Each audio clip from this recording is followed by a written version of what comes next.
Hey everyone, Gil here at graymanprepping.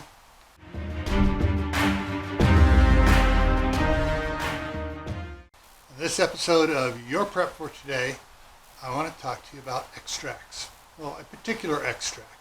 And a couple days ago I talked to you about vanilla extract. Well, I want to talk to you about maple extract. And somebody going, well, why do I need to have maple extract?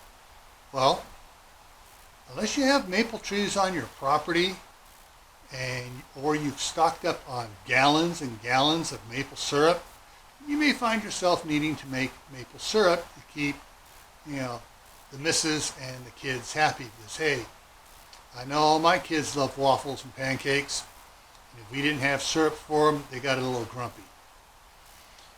All right, so maple extract, something you can add to your preps. In doing so, you don't need to get, I got this gallon jug of it. Problem with getting a gallon jug, once you crack it open, the alcohol that's in there that helps make it an extract starts evaporating out every time you do it. We found it works better to get several smaller ones, and that way you don't even open it up until it's time to use that particular bottle.